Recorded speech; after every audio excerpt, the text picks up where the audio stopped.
وطبيب قلبي وجسدي وروحي سيدي رسول الله محمد ابن عبد الله الصادق الأمين وعلى آله وصحبه أجمعين. الله الله اللهم صل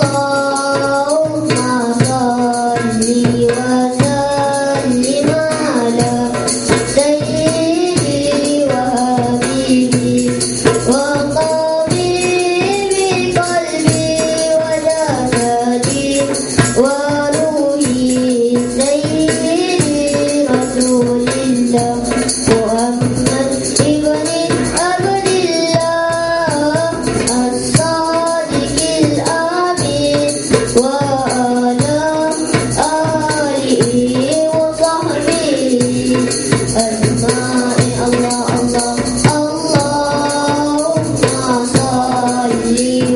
وسلم على سيدي وحبيبي وطبيب قلبي وجسدي وروحي سيدي رسول الله محمد ابن عبد الله الصادق الأمين وعلى آله وصحبه أجمعين. الله الله يا بدراتي يا بدراتي من هذا كل لك مالي ماذا يؤاب ماذا يؤاب فرعون كما قالي يا بدراتي يا بدراتي من هذا كل لك مالي ماذا يؤاب ماذا يؤاب فرعون كما قالي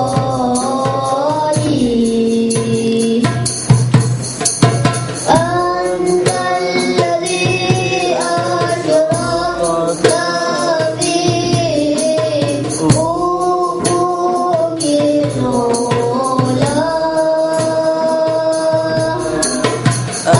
أنت الذي أشرقت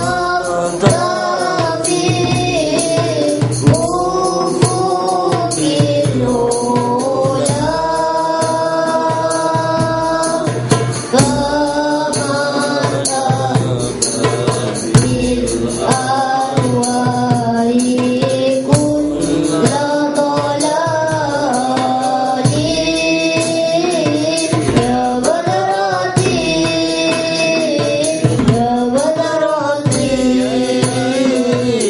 العلا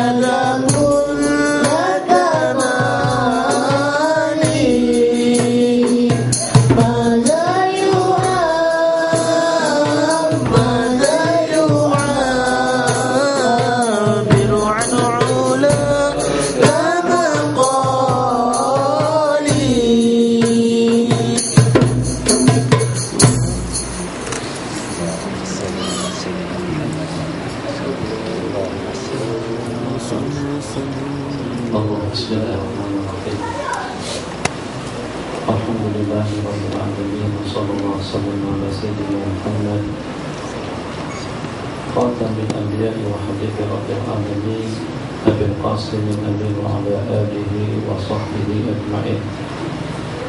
Rabbi shrah li sadri wa yassir li amri wahlul 'uqdatam min lisani yafqahu qawli wa ba'd. Rabbi yassir wa la tu'assir, Rabbi tamin bil khair. Dua ucapan tahniah yang ingin saya sampaikan kepada jemaah yang berkenan hadir pada pertemuan malam hari ini. Tahniah yang pertama memang sudah terlambat daripada waktunya hampir 20 hari. Dan tahniah yang kedua itu dalam rangka untuk kita menyambut hari kemerdekaan yang kesekian yang tepat pada 31/8 yang akan datang. Tahniah yang pertama memang sudah berlalu waktunya. Ucapan selamat menyambut Hari Raya Idul Fitri 1433. Mudah-mudahan dengan kita kembali kepada fitrah. Yang tentu dengan kita ingat seketika dengan kita dilahirkan dalam keadaan fitrah, dalam keadaan suci, dalam keadaan bersih. Tidak ada perbedaan antara satu dengan yang lain. Tapi bagaimana dengan kelanjutannya itu tertakluk kepada sikap, upaya, perangai, pengorbanan, pembelaan daripada kedua ibu bapa kita masing-masing. Lebih kita bersabda dalam sebuah hadis, "Ma min mauludin illa wa yuladu 'ala fitrah." Tidak ada daripada bayi yang dilahirkan melainkan dilahirkan dalam keadaan suci dan bersih, dalam keadaan fitrah. Tak ada dosa.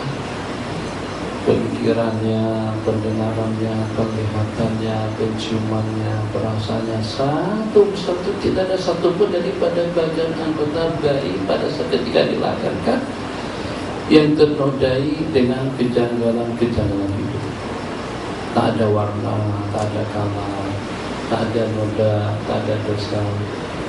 Tidak ada benda-benda yang mencemahkan dan yang menodai anggota tubuhnya, yang kalau seandainya Allah jemput seketika itu juga kompong dan pastinya akan menjadi penghuni surga Allah Jalla wa'ala. Kenapa? Jadi kalau kita inginkan dengan jawabannya, memang sudah tidak ada yang perlu untuk dipertanggungjawabkan. Tidak ada yang tersalah, tidak ada yang terlanjur, tidak ada yang tergabit, tidak ada yang berbuat, tidak ada satupun yang kotor juga perlu kita bersihkan. Beda hanya kalau pada saat dengan pakaian yang sudah dipakai, rumah yang kita tempati, kerjaan yang kita kerjai, kalau pada saat ternodai dengan kotoran yang seperti apapun akan kita bersihkan terlebih dahulu baru kita gunakan kembali. Tidak akan ada keselesaan kita kalau pada itu kita memakai pakaian yang kotor, dengan rumah yang kotor, dengan kerjaan yang kotor. Begitulah juga hanya yang seketika Allah serahkan kepada kedua ibu bapa kita masing-masing, kita dalam keadaan fitrah, dalam keadaan suci. Nah, maka dengan manusia tersebut yang sudah mendapatkan peruntukan surga di sisi Allah harus juga kembali kepada Allah dalam keadaan suci dan bersih. Maka baik itu dengan hukum hakamnya, dengan sunnah-sunnah nabawiyah, dengan pedoman hidup dan panduan daripada ulama yang mensyarahkan dan yang menjelaskan tentang isi makna kandungan risalah yang Allah wahyukan kepada Sayyidina Rasulullah SAW, dan juga dengan hadis yang Nabi kita sampaikan kepada umat, itu bertujuan hanya semata-mata untuk mengawal perjalanan hidup manusia agar mereka senantiasa tetap suci dan bersih dan juga halal fitrah daripada hari dilahirkan sampai mereka kembali kepada Allah. Jadi bagaimana supaya segala-galanya dapat terkawal dengan baik?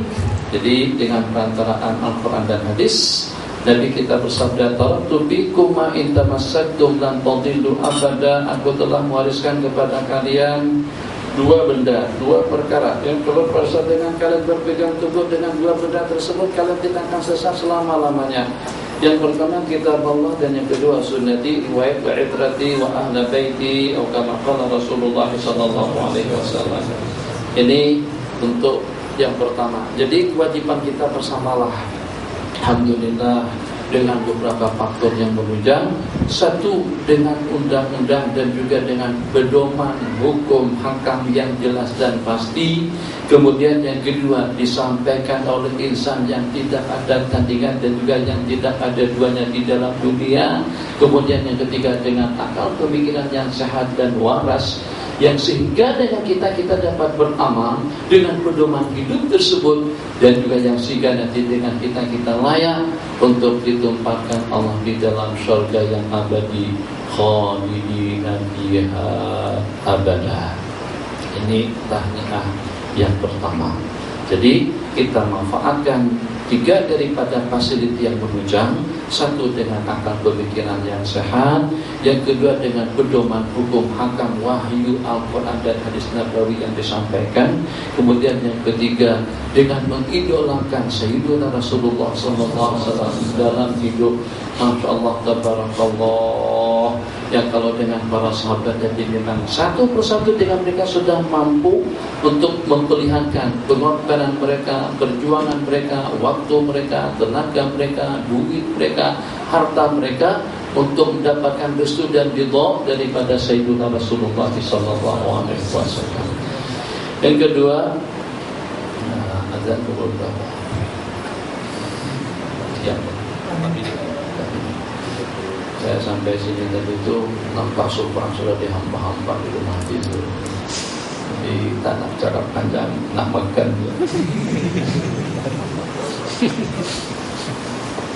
Tinggal diletakkan dulang-dulungnya saja lagi. Supra hamparan makanan itu sudah terhampar sekarang di bukan itu. Susu di dalam, di luar, di samping. Tinggal diletakkan nasi dengan lauknya saja. Jadi insyaAllah kita tak nak cakap panjang. Saya hanya ingin menyampaikan satu salam daripada korban di Mesir. Assalamualaikum daripada korban kita, sahabat-sahabat kita yang pada malam 27 Senin malam Selasa atau Senin malam itu memang ramai. Jadi dataran itu memang boleh dikatakan diganti oleh mahasiswa dan mahasiswi daripada segenap furo, daripada segenap wilayah Mesir. Jadi ribuan ke atas lah jumlah bilangan yang hadir pada malam hari itu. Dan pada malam hari tadi itu pun malam saya berangkat. Jadi karena saya khatamkan 2 buah kitab yang sudah lama kitab itu tak khatam. Jadi macam mana karena harus khatam juga pada kali pertemuan yang ini. Alhamdulillah, yang walaupun terpaksa harus menghabiskan waktu pagi, petang, maghrib, isya. Sudah saya pengajian, naik ke atas sekejap, ganti baju, turun kubah, bersalaman, langsung ke airport, terbang malam dari itu pada pukul 11.40 waktu Mesir. Bang 8 jam setengah lebih kurang sampai ke Bangkok pada pukul 2 petang tadi itu. Pukul 2 petang dan terasa kira-kira dalam 1 jam bertolak dalam pukul 4. Dalam pukul 4 sampai ke sini pukul 5, hampir pukul 6 lah, hampir pukul 6 waktu Malaysia. Dari airport langsung kembali. Tadi naik ke atas takkan wudhu ganti bajunya, langsung turun ke sini. Jadi mudah-mudahan pertemuan yang kita adakan pada malam hari ini pertemuan yang dilihat dan yang diridai oleh Allah Jalla wa'ala. Mungkin jemputannya pun juga secara mendadak. Saya pun juga memberitahukan kepada Abang Hanif, dan Abang Hanif mungkin sambungkan kepada Jidul. Ini hanya dalam 3-4 hari yang lalu kan, tidak dirancang sebelumnya bahwa kita akan mengadakan majlis pertemuan pada malam hari ini. Jadi mungkin yang kedua itu yang ingin anda kongsikan. Tahniah yang kedua, ucapan selamat menyambut hari raya dan selamat untuk memangkah dan memilih calon-calon kerajaan yang akan datang. Jadi ini tanggung jawab semuanya nih. Yang pertama, 2 hal yang perlu kita sentuh dalam rangka kita menyambut hari kemerdekaan. Yang rupa-rupanya mungkin disebabkan karena fitrah kemanusiaan tadi itu sudah lusuh. Apa dia biarkan saja dia cicit tetap kita tangguhkan sekejap. Jadi yang kedua mungkin disebabkan ketidakwarasan sebagai daripada orang-orang yang mendapatkan jawatan dan kedudukan, yang mendapatkan amanah daripada Allah, ataupun juga disebabkan karena kelasakan daripada orang-orang tertentu yang sehingga sampai dengan kita masih belum mengerti dan juga masih belum paham dan juga masih belum dapat mengamati hakikat yang sebenarnya. hakikat yang diinginkan oleh pejuang-pejuang kita yang sudah meninggal, bersimbah darah melawan penjajah sejak pada beberapa puluh bahkan ratus tahun yang lalu. Apa agak-agak keinginan yang mereka inginkan dengan kita sebagai generasi penerus yang menikmati kemerdekaan setelah kita merdeka. Jadi ini kesalahpahaman. Mungkin sebab-sebabnya karena manusia sudah tidak lagi alal fitrah. Mungkin disebabkan karena dengan kita terbawa-bawa dengan arus. Mungkin juga disebabkan dengan kita tidak memahami tentang hakikat kemerdekaan itu apa sebenarnya. Atau juga dengan kita terbawa-bawa dengan keadaan yang sehingga dengan kita sudah tidak dapat memilih dan memilah apa yang harus kita laksanakan. Allahu Akbar yang pertama. Yang pertama, tuntutan daripada pejuang-pejuang kita. Tentu dengan mereka telah mendahului kita sejak pada beberapa ratus tahun yang lalu. Indonesia tidak kurang daripada 350 tahun dengan Belanda. Kemudian 5 tahun kemudian dengan Jepun. Diibaratkan seperti dengan kita keluar daripada mulut buaya masuk ke dalam mulut harimau. Kedudukannya menindas, menyiksa, menganiaya, menjajah dan menyakiti. Dengan kediktatoran zaman Belanda dan juga dengan zaman Jepun terhadap rakyat Indonesia atau dengan Muslim Indonesia pada beberapa ratus tahun yang lalu. Jadi dengan mereka, apakah dengan menggunakan senjata atom, apakah dengan senjata nuklir, atau juga dengan F-16 atau juga dengan SCAR dan yang sebagainya, tidak lebih daripada dengan menggunakan bulu, kami sebut dengan bulu berincung, begitu dengan istilahnya. Itu saja senjata yang kita gunakan untuk melawan mereka. Jadi mungkin satu daripada Belanda udah terdapat sekian puluh, mungkin ratusan daripada rakyat Muslim Indonesia pada saat itu. Tidak jauh berbeda juga dengan Mesir yang dijajah sama British dan Prancis. Tidak jauh berbeda juga dengan Malaysia yang telah dijajah oleh British, dan juga dengan negara-negara yang dijajah sama Portugis, dan juga dengan negara-negara Eropa lainnya.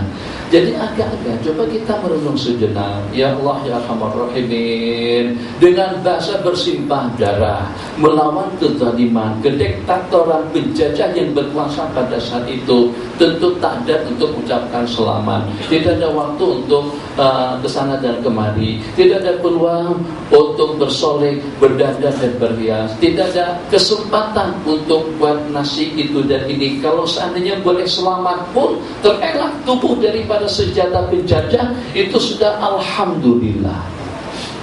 Betul. Jadi saya mengikuti berita di Syria. Bagaimana sekarang ini? Tiap hari 200, 300 hari lebaran pun bukan lagi itu dengan 10. Bukan lagi. Jadi bagi mereka tidak ada yang namanya tahniah, tidak ada lagi yang namanya pengajian, tidak ada lagi yang namanya ibadah, tidak ada lagi yang namanya bersolek, berdandan dan berhias, hiburan, sukan Commonwealth, sukan apa yang baru tadi itu Olimpik, atau juga dengan yang seumpamanya. Pikiran sudah tidak ke sana lagi. Yang dipikirkan karena cuma kita boleh selamat, mencumana dengan keluarga kita boleh aman, mencumana dengan kita boleh merdeka, mencumana dengan kita boleh bebas, mencumana dengan kita boleh melaksanakan tugas hidup ini sebagaimana yang dikehendaki oleh Allah. Allahu Akbar, sebagaimana yang sepatutnya. Itu sudah tidak terpikirkan benda-benda yang semacam itu. Kenapa? Sebab mereka berada di bawah pemerintahan yang diktator, yang menjajah kekuasaan mereka, negara mereka, kekayaan mereka, hasil mereka. Itu bukan dalam 2, 3, 4, 5, 6 hari, tapi dalam jangka ratusan tahun. Jadi mereka-mereka yang tidak berpeluang banyak tadi itu, apa kira-kira yang mereka harapkan daripada kita? Ini kemerdekaan tentu dengan usaha. Kemerdekaan tentu diantara daripada asbab-usababnya karena ada perlawanan. Terserah siapa yang mengisytiharkan kemerdekaan, apakah PBB pada itu atau dengan sesiapa saja, tapi disebabkan karena ada perlawanan daripada penduduk, perlawanan daripada rakyat, perlawanan daripada bangsa Melayu. Ini bahasa akal, bahasa rasional. Jadi seolah-olahnya mereka bercakap kepada kita, awak tahu tak? Kalian tahu tak? Hei pemuda-pemudi yang berkumpul di Bukit Jalil pada malam apa? Besok 3 bulan kan? 31 malam Jumat. Allahu Akbar. Jumat lagi. Jadi seakan-akan dengan mereka berkata kepada kita, Bang, Ade, Enci, Pak Lang, Pak Su, Pak Angah, Pak Tam, dan juga dengan warga semuanya, yang tua, yang kecil, laki, perempuan, tidak ada seorang pun yang terkecuali. Peluang kami untuk sembahyang kurang, peluang kami untuk beribadah kurang, peluang kami untuk berzikir pun juga kurang, peluang kami untuk mengabdikan diri pun juga kurang, peluang kami untuk bersedekah pun juga kurang. Walhasil 1001 macam kebaikan yang boleh kita laksanakan untuk kita mendekatkan diri kita kepada Allah Jalla wa'ala, itu tersekat dan terhambat dengan mereka ketika berhadapan dengan penjajah. Sebab mereka mencabar mati melawan kematian pada saat itu. Jadi bahasa kurang lebihnya, kepada orang yang menikmati kemerdekaan lah mereka menaruh harapan. Dengan jasa baikmu, ibadahmu, sembahyangmu, mereka akan dapat bonus daripada kebaikan kita. Mereka akan mendapatkan ibadah atau juga mendapatkan keuntungan daripada amal upaya kita. Nah, itu dengan sembahyangnya, itu dengan puasanya, itu dengan zikirnya, itu dengan keadilannya, itu dengan kebijakannya, itu dengan kesabarannya, itu dengan kehusukannya, itu dengan khasyahnya, itu dengan tadallulnya, itu dengan tangisannya, yang itu dengan munajat, yang itu dengan tahajudnya, yang itu dengan dohanya, itu dengan witirnya, yang itu dengan kebijakan dan dengan kebeningan hatinya, itu dengan segala aktiviti ibadahnya. Mereka akan mendapatkan saham dan andil daripada kebaikan yang kita lakukan. Tapi macam mana kalau pada saat kita memperingati hari kemerdekaan tersebut, justru yang kita dermakan dan yang kita sumbangkan kepada mereka musik, hiburan, dangdut, karaoke, dansa, minuman, berempang, dan juga dengan perkara-perkara lasat, dan juga dengan perkara-perkara yang dilaknat oleh Allah Jalla wa'ala. Agak-agak, apakah dengan bangsa dan juga dengan umat ini akan didoakan agar mendapatkan rahmat, kebaikan, kepentingan hati, kekuatan, kekhusyuan, ketenangan dalam beribadah, atau juga mereka akan doakan benda-benda yang sebaliknya? Waliyadzubillah. Ini yang saya katakan, bangsa kita yang sudah menikmati kemerdekaan, ia imak kefitrahan pada hari raya fitrah yang senantiasa kita rayakan, dan kefitrahan bayi pada saat dilahirkan itu sudah betul-betul menjadi pudar, yang sehingga sampai kita tidak mengerti cara untuk berterima kasih itu macam mana. Apakah dengan disumpahi, apakah dengan dicerca, apakah dengan dicaci maki, apakah dengan diolok-olok, atau juga dengan kita hantarkan benda-benda lucah, benda-benda kotor, benda-benda lasah, dan juga dengan perkara-perkara najis kepada mereka. Ya Allah, mereka katakan, apa sebenarnya kesalahan kami kepada kalian? Kepada kerajaan, kepada pemerintah, kepada warga, kepada individu. Apakah dengan kami bersikap lasak? Apakah dengan kami bersikap durhaka? Apakah Anda tidak tahu kami bersimbah darah melawan penjajah pada saat itu? Apakah seperti itu caranya kalau untuk mengucapkan terima kasih kepada kami? Ini luahan hati mereka yang sedang berada di dalam perut bumi sekarang ini, yang menantikan ubudiyah dan kebaikan daripada kita. Kenapa? Sebab sebagaimana saya katakan tadi, kalau Allah takdir, mungkin saja ada di antara daripada mereka yang juga usianya sampai 80 tahun, ada yang sampai berjanggut putih, ada yang sampai berjanggut panjang, ada yang sampai memiliki 15 orang anak, ada juga dengan cucu dan cicit, kan begitu. Tapi disebabkan kena peperangan, ada yang mati pada masa usia 30-an, ada yang meninggal pada masa usia 20-an, ada yang korban dan syahid pada masa usia 17-an tahun. Jangankan dengan anak dan jejer, kawin saja belum, jangankan kawin, bertunangan pun tidak sempat. Tak ada pikiran untuk bertunangan. Nak melamar siapa satu, nak kawin dengan siapa, nak bangun rumah di mana, apakah di Subang Misteri, apakah beli rumah di Bukit Jeluntung, apakah di OSG, apakah di Bangi, apakah di Alun Mengkudu, apakah di Bacok, apakah di Pasir Mas, Pasir Tombo, Pasir Hedo, Pasir Mati. Tak ada benda-benda semacam itu dalam kepala. Dalam kepala mereka macam mana supaya dengan peluru yang menjurus kepada kepala dan tubuh dan jantung mereka itu boleh terelak. Kan banyak cerita-cerita ajaib seperti itu. Ditembak sama Belanda, ternyata dengan pelurunya tidak sampai.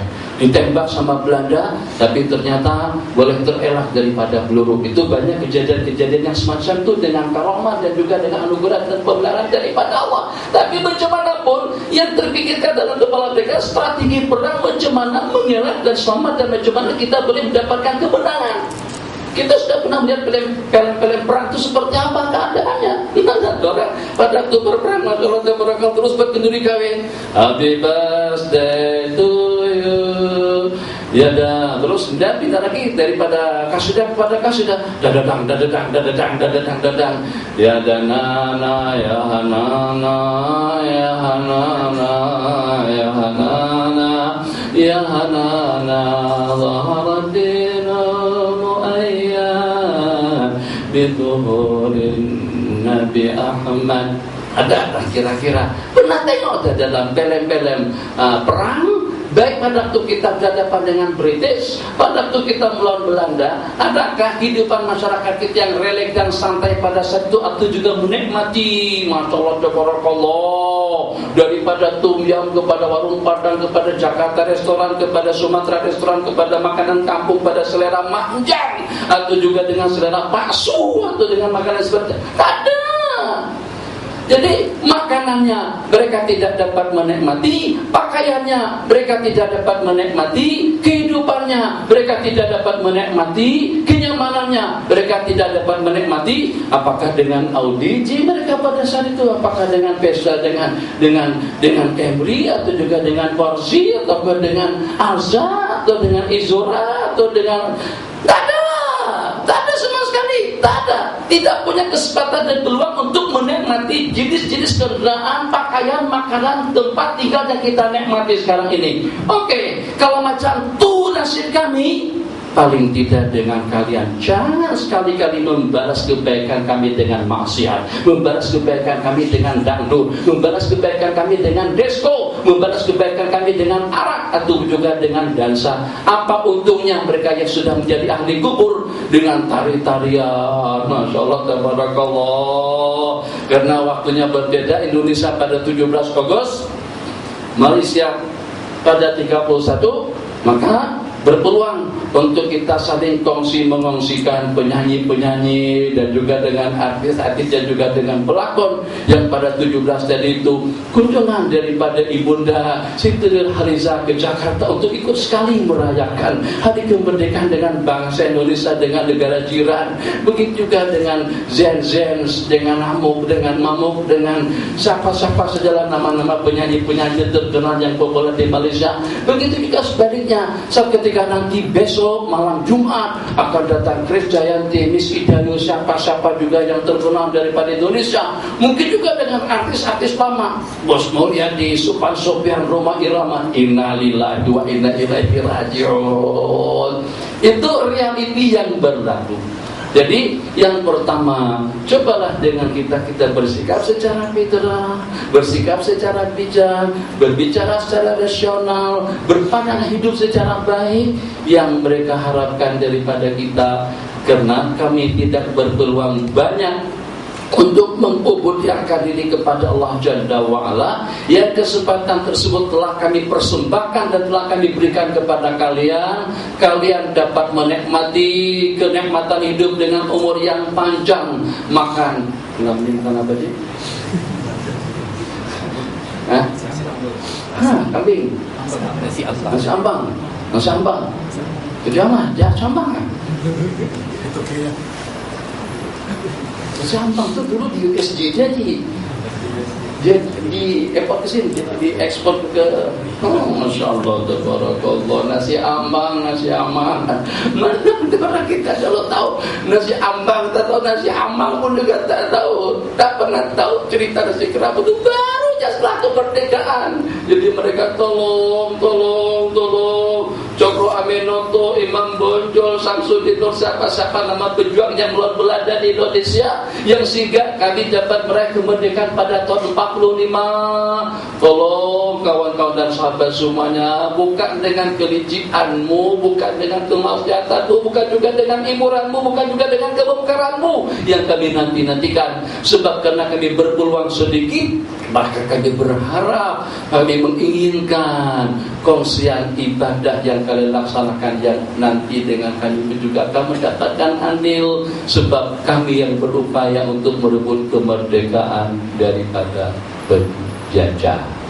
Kita tadi agak-agak bagaimana kalau pada saat dengan putra-putri kita biayai, kita belah, kita belikan segala keperluan, Masya Allah, tabarakallah. Mau tak kira-kira dengan kita kalau cara mereka, gaya mereka untuk membalas jasa baik kita selepas kita mati, setelah rumah kita ditempati, kendaraan kita dikendai, duit kita diwaris, kekayaan kita digunakan, peninggalan kita dimanfaatkan. Agar siapa yang mau kalau ternyata dengan yang dilakukan untuk kita setelah kita mati itu dengan dangdut dan juga dengan karaoke kita juga dengan hiburannya, gimana kita tidak melaknat Pak?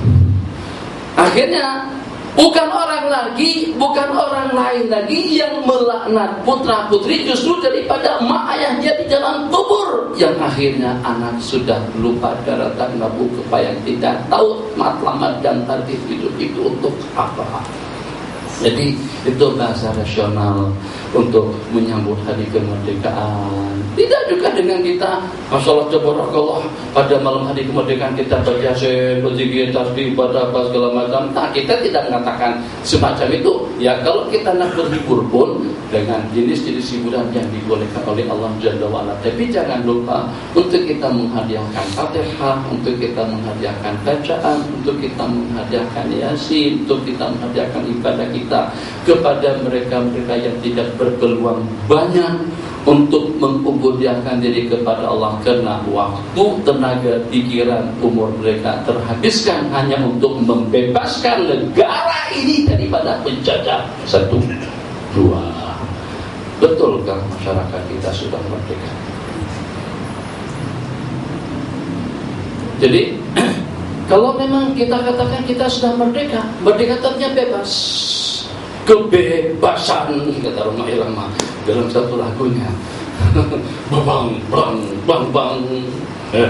Di perjuangan, keuangan atau perjuangan, tak tahu lah lagu siapa, sudah lupa dah.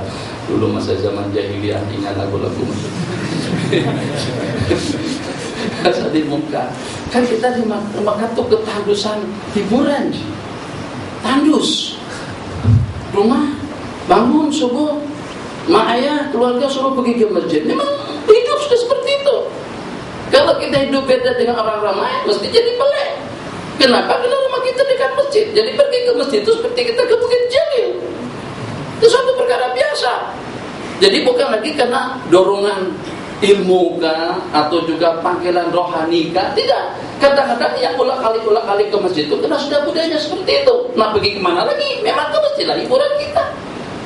Nah, jalan-jalan kemana? Tepi pantai, tak ada pantai. Nah, ke Brexit, tak ada. Ke apa namanya kata tuh, ke gemar-gemaran jalan, tak ada tempatnya. Ada apa? Jabal Nur. Siapa yang nak ke Jabal Nur? Panas, jauh, tinggi. Kalau terjatuh mati. Mana ada Langkawi, mana ada Kemenangan, mana ada tepi pantai. Jadi mau tidak mau, kalau kita nak raung, kalau kita nak jalan-jalan, tawaf. Kalau kita nak berubah suasana dan keadaan, umrah. Pergi ke Tanjim, pergi ke Jarana, bismillah, Allahu Akbar. Itu hiburan kita pada saat itu. Yang sehingga seketika entah itu siapa yang punya kerja dan siapa yang membawa lagu-lagu Indonesia itu diserahkan dengan jemaah haji. Ada lagu mana saja yang terbaru daripada Roma Irama, Jakarta, ibu kota Indonesia. Untuk lagu saja tersebar luas. Kenapa? Sebab karena ketandusan hiburan pada saat itu untuk bahasanya. Tapi taklah Selasa yang dihayalkan, alhamdulillah masih dijaga lagi, alhamdulillah. Jadi seperti itu. Itu gambaran saja. Saya sebut zaman jahiliyah. Tidak ada zaman jahiliyah. Pada zaman kami ngaji ke masjid, tawaf, zikir, ibadah ke tempat tutup guru. Jadi hari lebaran itu sepanjang hari daripada pagi sampai malam. Kita sebelum menziarahi keluarga, teman-teman kita yang duduk di sana sebagai mukimin, yang duduk di tanah suci Mekah, kita mulakan dengan tempat-tempat tutup guru dan ulama-ulama terlebih dahulu. Lalu kita berziarah antara sesama kita. Jadi yang ingin saya kongsikan tentang kemerdekaan tadi itu, apakah memang betul-betul kita sudah merdeka? Kemerdekaan itu kata ulama, ya kalau pada saat dengan hati kita sudah merdeka, ibadah kita daripada dia, merdeka daripada ujub, merdeka daripada takabur, merdeka daripada ego atau egois, merdeka daripada sum'ah, merdeka daripada sifat-sifat yang tercela.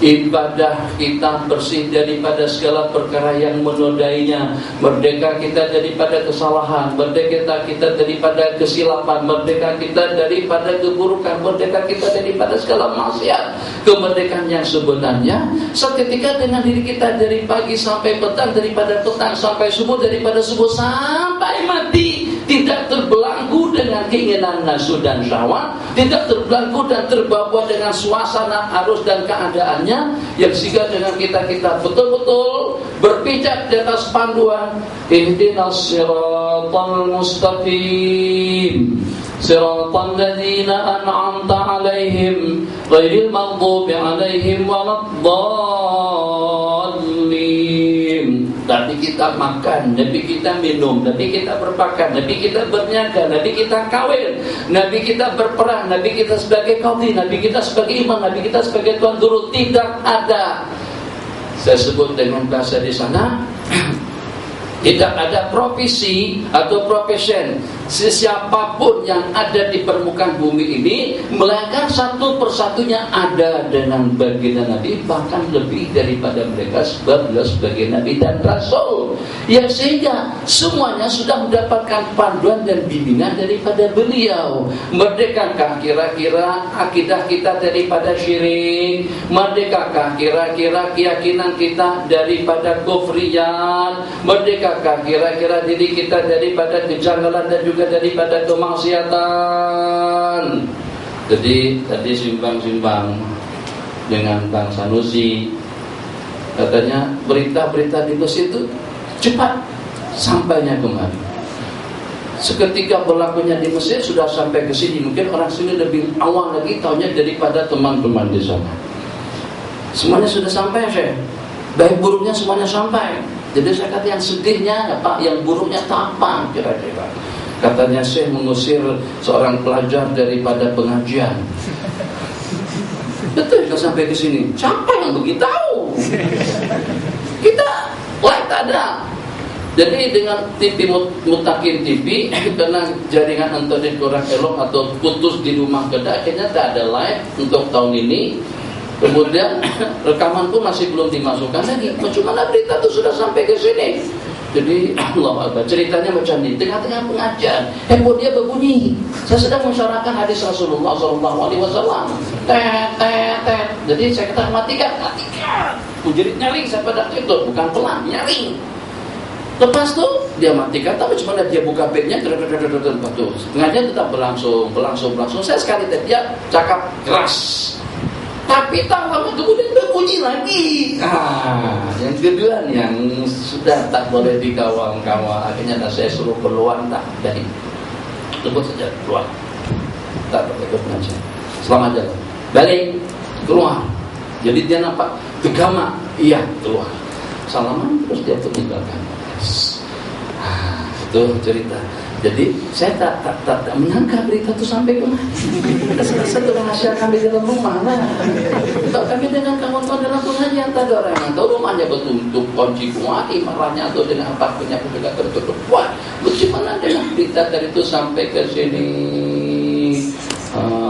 Inna lillahi wa inna ilaihi rajiun.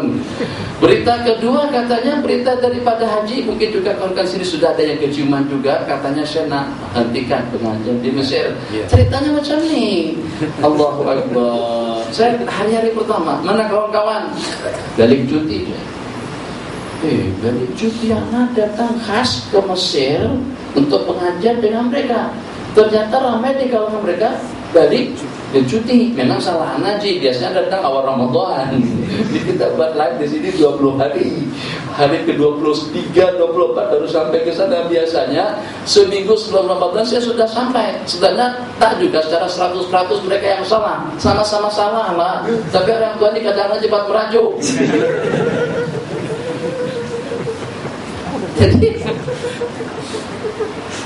yang paling entah macam mana dengan bahasa kita di sini, yang paling tidak berkenan dan suatu sikap dan tindakan yang tidak bijak atau yang kurang bijak daripada sebagian, saya tidak mengatakan daripada semuanya. Hampir semua wilayah, semua negeri, kerajaan negeri bagikan uang zakat kepada mereka. Itu yang tak perasan, yang tak tersudari, yang tak terpikirkan dengan mereka. Itu hari pertama saya katakan semacam itu dalam pengajian. Antum perasan? Belum tentu teman-teman kita balik bercuti tadi itu dengan menggunakan uang daripada mak dan ayah dia. Dia gunakan uang zakat dan dia peroleh uang zakat dari itu atas nama untuk mengaji, bukan untuk atas nama buat bercuti. Itu sudah penyalahgunaan dengan uang zakat yang diberikan. Subhat tak hukumnya, haram tak hukumnya, betul dah yang semacam itu. Yang akhirnya nanti kesana kepada pengajar kita juga. Yang sepatutnya 4 tahun jadi 8, yang sepatutnya 4 tahun menjadi 12. Tiap satu semester, tiap satu tingkat jadi 3 tahun, 3 kali 4 jadi 12. Allahu Akbar. Kenapa?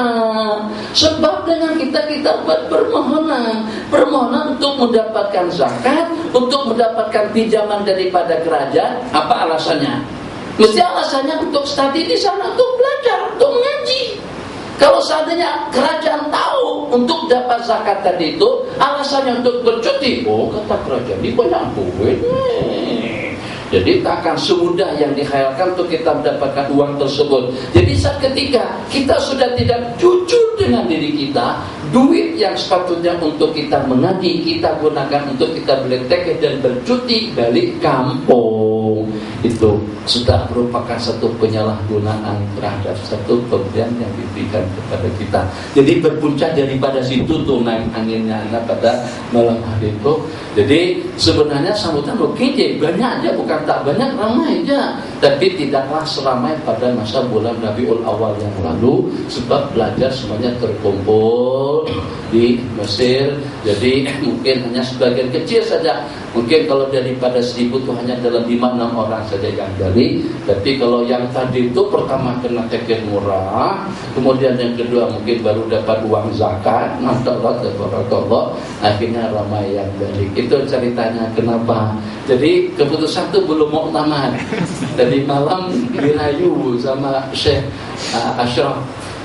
Kata Syekh Ashraf, nah Syekh, malam-malam itu Masya Allah kawan-kawan, dari muhafadzat, maksudnya daripada pelosok-pelosok itu, daripada apa kita sebutnya wilayah lah, Tanto, Skandaria, mana-mana berdatangan semuanya terkumpul di dataran akhwatnya ramai, ikhwatnya lebih ramai lagi.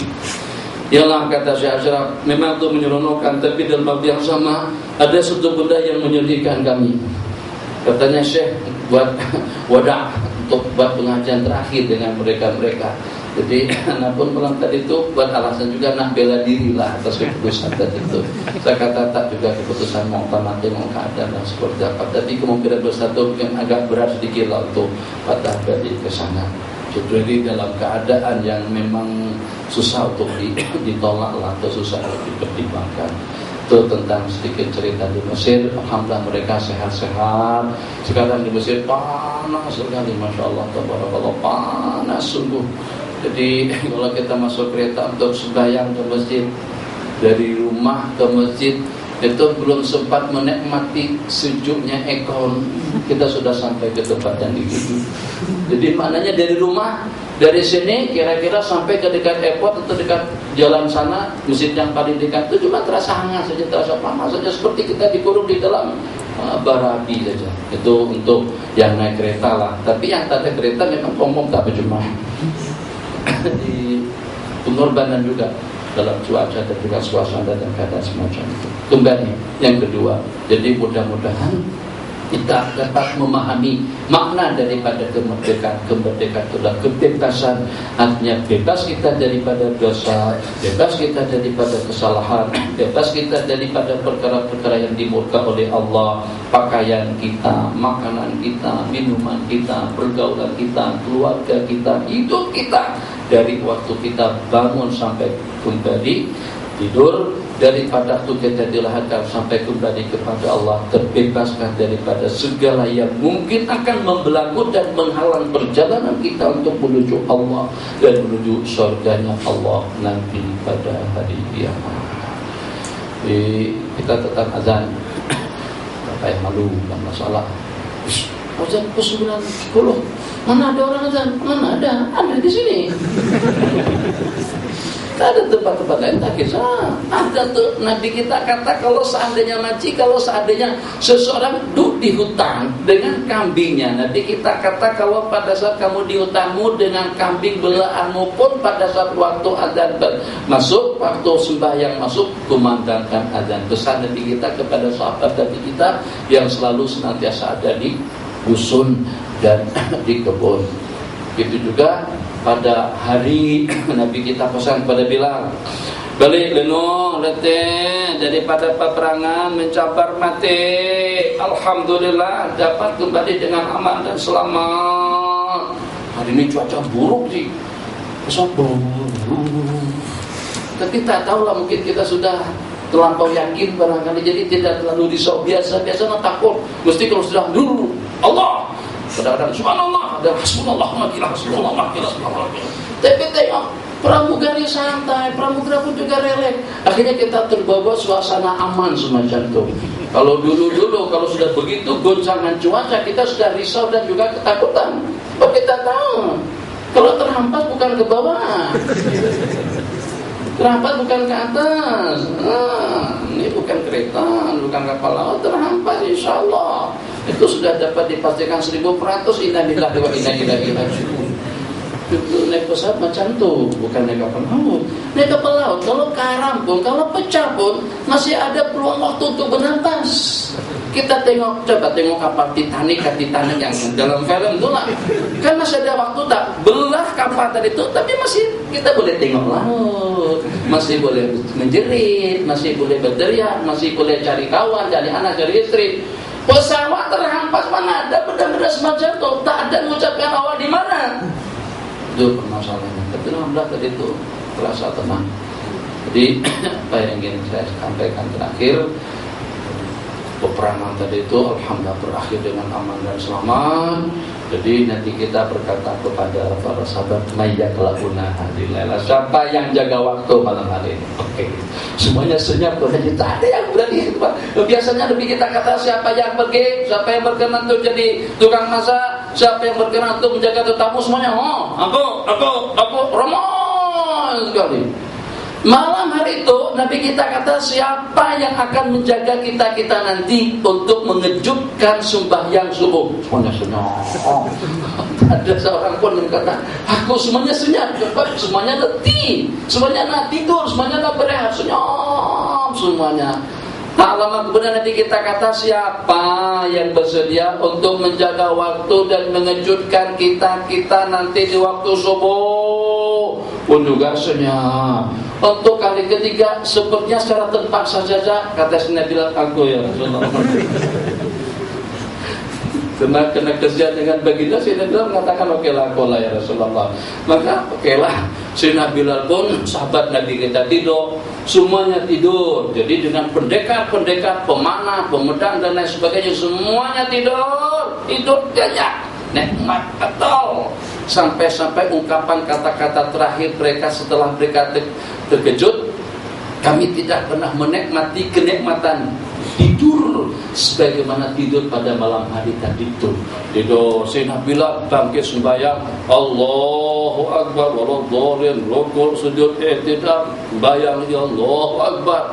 Akhirnya Nabi kita kata setelah kejadian tadi itu, setan tiup-tiup mata Sayyidina Bilal, setan oles-oles mata, maka Sayyidina Bilal pun sudah mulai menguap dan mengantuk, yang pada akhirnya sudah tak mampu lagi untuk melawan mata dan keadaan. Tapi supaya jangan sampai terlanjur jauh, supaya jangan sampai tak terkejut, maka dengan Sayyidina Bilal tengok suasana samping nyampe muka belakang agak-agak di mana nanti fajar akan terbit, dari arah mana nanti fajar akan terbit. Maka dengan beliau tak juga tidur, beliau menyundar kepada kedudukan tunggangan onta yang beliau gendai, menyundar ila rahilah ke arah fajar terbit, supaya begitu terbuka mata nampak fajar di depan mata. Jadi pada waktu itu Sayyidina Bilal pun tidur, alhamdulillah, tak macam mana sampai bukan terbit fajar, sampai terbit matahari, semuanya sudah kepanasan. Baginda orang yang pertama yang terbangun disebabkan karena dengan terik matahari. Masuk kawan-kawan, Seremban, masuk sini. Jadi dengan terik matahari, Masya Allah, tabarakallah, kita nanti azan dulu, Pak azan baru bakasidah. Jadi selepas Nabi kita terjaga, orang yang pertama yang Nabi kita jadi Sayyidina Bilal. Bilal mana? Mana Bilal? Panggil Bilal, sebab Bilal yang mengatakan aku. Orang tadi yang berani itu jaga waktu pada malam hari itu, Sayyidina Bilal mengatakan, kenapa Bilal? Kenapa kami tadi kejutkan pada waktu fajar tadi itu? Ini bukan pada waktu fajar saja, waktu terbit matahari pun tak terkejut lagi. Jadi kata Sayyidina Bilal, maaf ya Rasulullah, akhadha binafsi akhadha binafsi, akhadha binafsi, menimpa kepada diri aku benda yang menimpa kepada diri baginda dan juga dengan kalian semuanya. Seumur hidupku ya Rasulullah tak pernah menikmati tidur yang sesudah tidur malam tadi. Nikmat cukup. Coba kesimpulannya itu dengan azan saja, cerita tadi itu. Saya tak nak cerita tentang cerita itu. Kesimpulannya Pak, Nabi kita kata, ayo kita berpindah daripada tempat nisyan, tempat ghaflah, tempat yang dihuni oleh syaitan ini. Maka pasukan tadi itu semuanya bergerak, beralih ke tempat yang lain. Selepas mereka mengambil air wudhu, Nabi kita perintahkan Bilal untuk mengumandangkan azan. Bila azan dikumandangkan setelah terbit matahari. Jadi bukan setakat terlambat setengah jam saja. Kan ini kan kesimpulannya nih.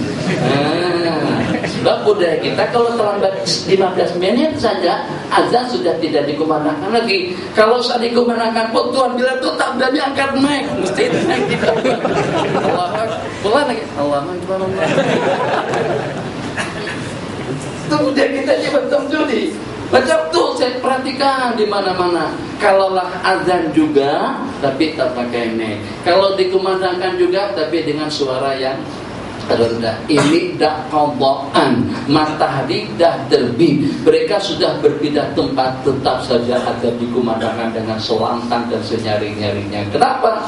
Sebab apa kesalahan waktu dan apa kesalahan azan. Kalau pada saat sembahyang Isya kita tambahkan daripada permulaan waktu yang memang afdalnya Isya dikerjakan pada penghujung sepertiga malam yang pertama, afdalnya sembahyang Isya itu dikerjakan pada pukul 10.30 lebih kurang semacam.